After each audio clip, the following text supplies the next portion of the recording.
So today, for part 4 of Rise Up, I want to talk to you about toxic influences. Oh, Lord. When I think about that, I think about like in my younger days, teenage years, like I probably was like a toxic influence to my friends. Y'all know me, I'm transparent and I'm honest about it. I mean, in my group, I was pretty much like the first to do everything, the first to do drugs, the first to have sex, the first to do this. I would make crazy bets with people like that. I bet I do this and that, like crazy stuff, right? So I probably was like that toxic person in my teenage years. I literally can remember like someone parent saying things about me and to the point of like, you don't need to be with them and this and that because I was like toxic, you know? I look back now and I'm like, look what the Lord has done. Look what God has brought me from to being a toxic influence to other people to now being a positive influence to other people. I ain't say perfect, y'all, but I'm not toxic, you know? And I think back to like just in relationships in general. We see like with significant others, that is, we see red flags sometimes and we run. We're like, nah, I'm not dealing with that. I don't want that in a significant other and in a relationship. But why we don't do the same thing for friendships?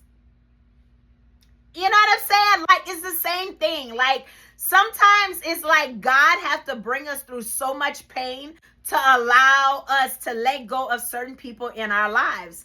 I can be honest with you, in the last few years, those things have happened to me. And it's like, I struggled. And then it was like, okay, then I had to forgive. And then I had to grieve. And then I had to go through all the crying and the praying to get strength to come out of it and all the hurt and not understanding the why.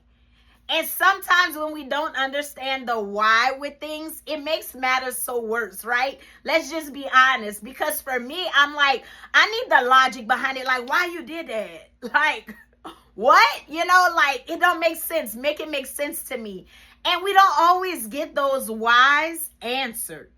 But I know for sure that when God shows us that these people are toxic in our lives and we choose to hold on to those relationships, God have to strip them away from us sometimes and cause them to hurt us so bad that we want to let them go, you know?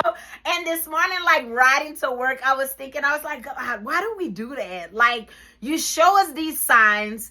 We still stay with these relationships, whether it's a significant other or friendship or whatever, you know, just relationships in general. Why do we have to allow you to make them hurt us so bad for us to let it go? And it's like, I was like, I don't want to be like that. Like when God say, you know, that friendship, not a good friendship for you. I want to be able to say, okay, bye. You know, like he does that with men that come into my life right now. Like, they're not on the same path. Nope. And I'd be like, peace, I'm out. Nope, I'm good. You know, I want a relationship, but I'm not desperate. Okay. I'd rather be in God's will than not in God's will. This girl have made enough wrong, unhealthy, reword that, decisions in my life, and I refuse to do it again. And so I know for myself, I pray that a lot. God, remove the distractions in my life. Remove the relationships in my life that don't need to be there, you know? And then when he does it, it's like, it hurts so bad, you know? But we have to get to a place where we recognize these toxic influences around us, right? And be able to say, you know what? I'm good.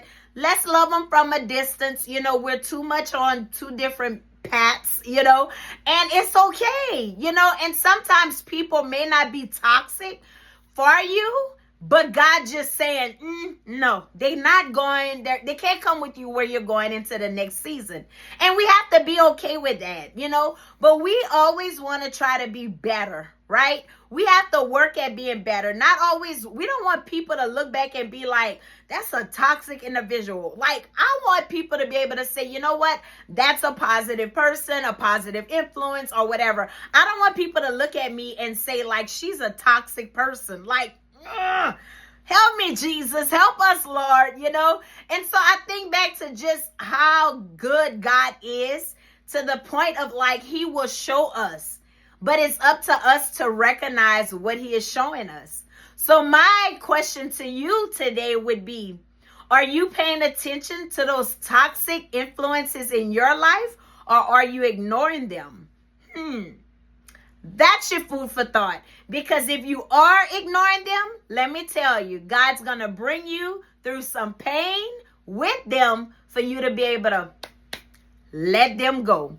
Amen. Amen. So I'll leave you with this. 1 Corinthians chapter 15 and verse 33. And it says, be not deceived. Evil communications corrupt good manners. So before I go, I just want to remind you, if you haven't already, check out my website at www.talkswithshay.org. You can subscribe to my videos on YouTube and find me on Facebook. Like my page, share my page, invite your friends to like my page. And until next time with Talks with Shay, Shay is out. Y'all stay blessed.